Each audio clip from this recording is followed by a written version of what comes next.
I have been recording this thing since 4 p.m. and daylight is almost out, and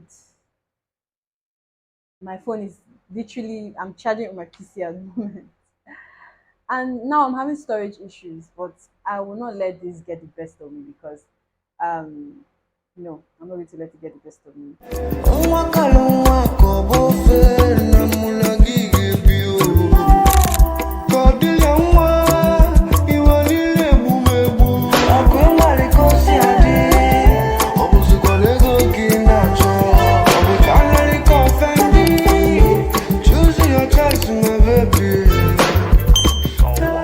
Part two of my journey so far in Lagos. In 2022 November, I think ending of November, I gave my life to Christ. I was totally convicted. I mean, it's not like I didn't know about God. I did know about God. I loved God, but I didn't know God through my own lens. I saw God through the lens of my parents. I'm a born Adventist. Both my parents are Adventists, and when I say I saw God through their own lens, this is what they taught us, how they took us to church, tried to imbibe the knowledge, the Bible into us, and all of that stuff. So after all of those things, I didn't have a clear understanding of who God was. All I knew was this, that, what they told us. And eventually, I found myself seeking to know God more at that time, studying my Bible more. I would listen to sermons. I needed my life to be Christ like, and I was working towards it. I used to remember praying for the fruit of the Spirit and asking God to help me, like overcome certain things that I was struggling with, So that was in 2022 entering 2023. 2023 was amazing and had its own ups and downs too. And I was particularly excited when I got a job at Tech Experts as a technical support engineer. Coming from no technical background, I studied public administration in school and I didn't study anything close to computer science. But because of the kind of mind I have, I'm a polymath. I love to learn every day. As a matter of fact, I could see a word today and read extensively on it so I can fully understand what that word entails and I can actually use them in my day to day grammar or conversations that I have with people. I got the job in the sense that I had to study for it. I studied cloud computing engineering for a few weeks before I wrote the assessment and I passed. And I'm like, what? I passed? I literally passed a technical course, a technical exam. Me. And I was excited about that because I mean, it was really cool that I could push myself to that point and get a desired result. Isn't that good? Like I'm so proud of myself, like literally. I got to realize that I'll be speaking with customers again from different parts of the world, helping them solve their virtual machine issues. It could be virtual machines that they created from Azure, which is a cloud service, or Linux. So Linux had to do with a lot of coding, and I tried to learn it, and I realized that, do I want to be doing this for the rest of my life? Do I want to be doing this? Do I even enjoy it? Is it just a means to an end? And that's notwithstanding the fact that this was my first real job where my health insurance was in check. So while I was at Tech Experts, I realized that it was the kind of job that you could get sucked into, especially if it's not something that you enjoy doing. And before you know it, years have gone by and you've not done so much with your life. Yes, you might actually get a bigger job and earn a lot of money, but I don't think that I wanted to be a support engineer. I wanted to be in the creative space. So I spoke to my mentor and she gave me like really good advices and I went for it. I started applying for jobs and eventually got one. I'm currently working as a teaching assistant at Ebony Life Creative Academy, teaching producing alongside with the facilitator who is Abesia Komi. She is one of the most amazing people, a phenomenal woman and someone that I'm excited to work with. And so far it's been an amazing journey. And it's notwithstanding that I am actually doing life. I'm actually doing this life thing.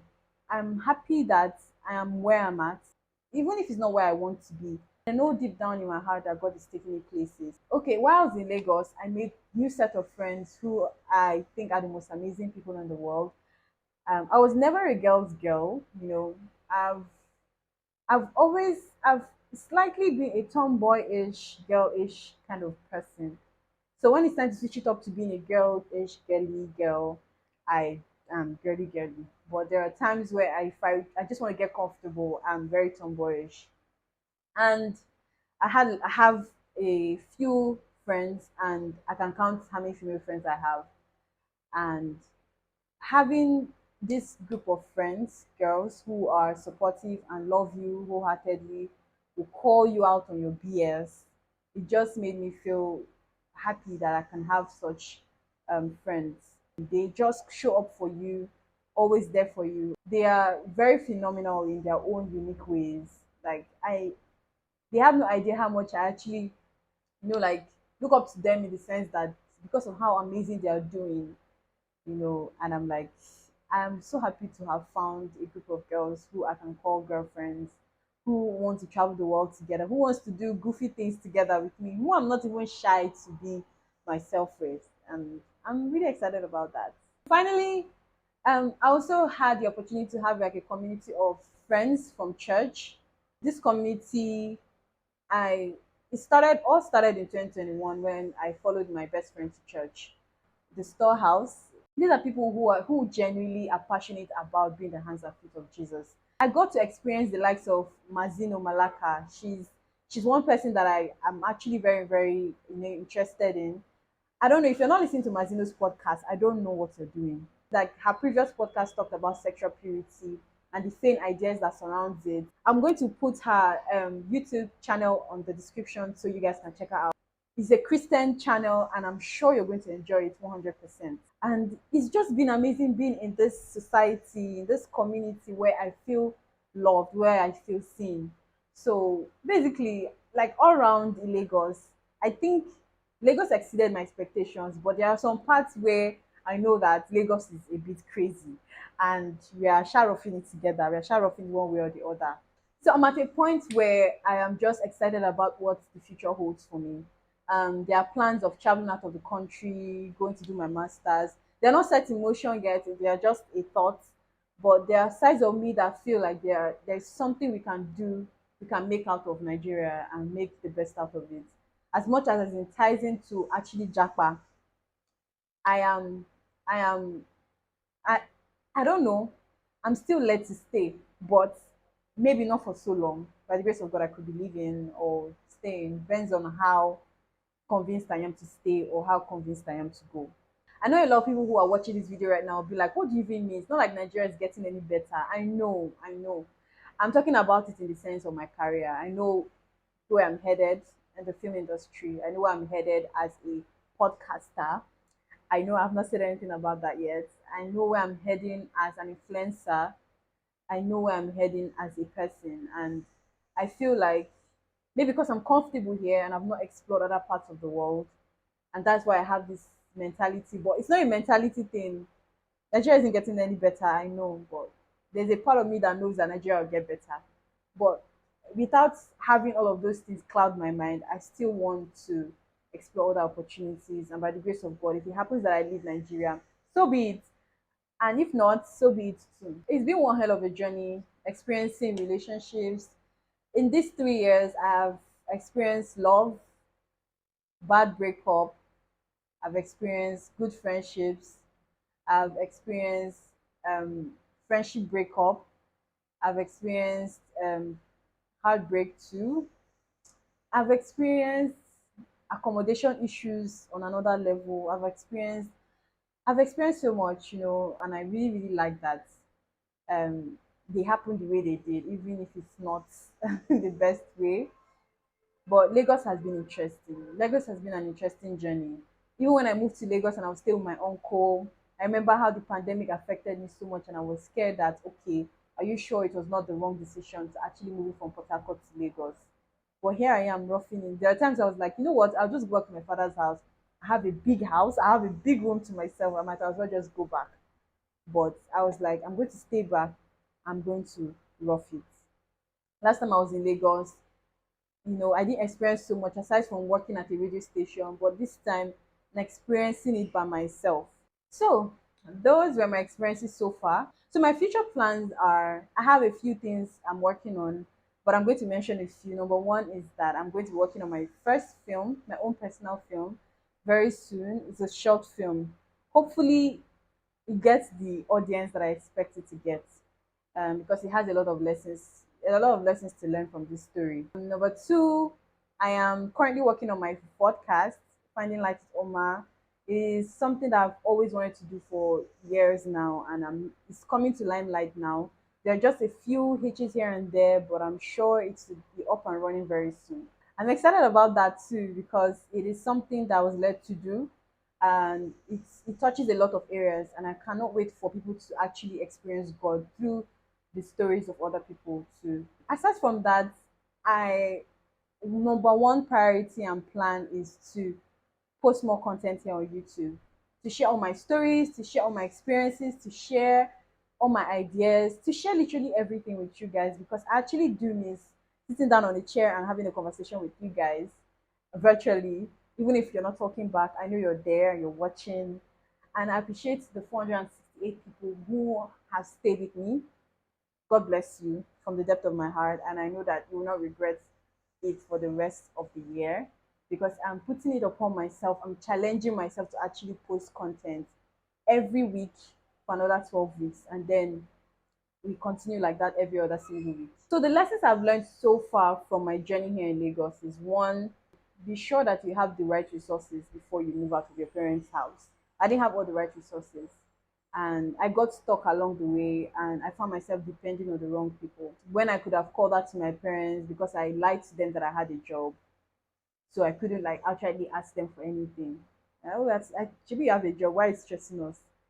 But if I had said the truth and they knew what was going on, and I was scared that they would say, "Oh yeah, come back home," but peradventure, I found myself in a bit of a mess, and God pulled me out of it. And number two is ensure that you ask the right questions before you move into an apartment.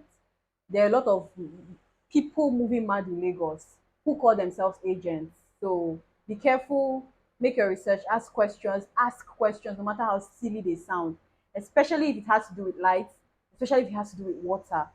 And the location of where you're moving into. Ask questions. Is this house old? Did you just put it get back together because you want to rent it out? Just ask important questions. Like, you never know. And also, the flood in Lagos is mad, so you might have to ask questions or search for your house during this period. Thankfully, rain fell today, and if you're looking for a place, you can go and check it out. The third thing I know I learned is, in a relationship, two people put in the work. If you find out that you're the only one putting in so much work, run for your life, because you will continue to put in that work for the rest of your life. Even if this person decides to get married to you, it's going to continue like that. So ensure that you're not the only one in the relationship. Ensure that both of you are putting hands together to make sure that the relationship works. And also, fourthly, in as regarding relationships, ensure that the person that you're dating is okay. Is this person healed? Is this person functioning great?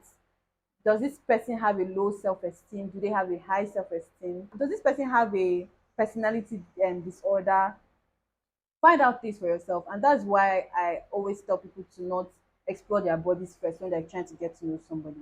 Explore the mind of that person before any other thing. As a matter of fact, I even think that keeping yourself to marriage is the best way, and just get to know people. I feel like the right ones will stay in the sense that if you say, oh, no to sex for now, let's just get to know ourselves, they respect your decisions, you get to know them. But there are people who just X you as soon as you say, wait, there's no sex or anything, then they can now go. They will leave, and then you know that, okay, at least we know what he came for now, right? A lot of men will argue and say, no, that's not the case. Why is it that it's now you want to keep yourself when I'm here? Like, it doesn't even make any sense when you say things like that. If somebody has decided to be celibate, I feel like you should respect that decision. But I have a lot of top things to talk about as regarding this celibacy thing and all of that. Number five advice would be that make sure you make friends. Make sure you make friends wherever you go. Don't be quiet and shy. I'm very socially awkward, and I don't know how to approach people, and I think I'm scared of how people might look at me or the idea they might have of me, so I just overthink everything. But thankfully, I'm trying to get out of that place, and I'm trying to be a better version of myself. And that's what all my YouTube channel will be about. Me being a better version of myself, as pertaining to you being the better version of yourself as well. I can't wait for you to explore great and amazing things. Lastly, do not be afraid to start. On the other hand, I was afraid to go back to my YouTube channel again to start making a video. I think I got lazy and I got tired. Mentally, I was not in the right place, and emotionally, I was also not in the right place. I think mental and emotional, they go hand in hand. So I was not in a great place, and I felt like I needed the perfect backdrop. I felt like I needed the perfect mic. I felt like I needed the perfect camera. I felt like I needed everything to be perfect. But I got my ring light, I got a good phone, I got the mic, I got all of these things, but I could not still record. And it took me 3 years to actually get to this point where I was like, you know what, I'm going to go back to YouTube and do this again. So sometimes we are a stumbling block, and we should push ourselves. Ensure that you're always gearing towards being the best version of yourself. This is Oma Ndamati signing out. Take care of yourself and have a fantastic evening. Mwah. Love you. Bye.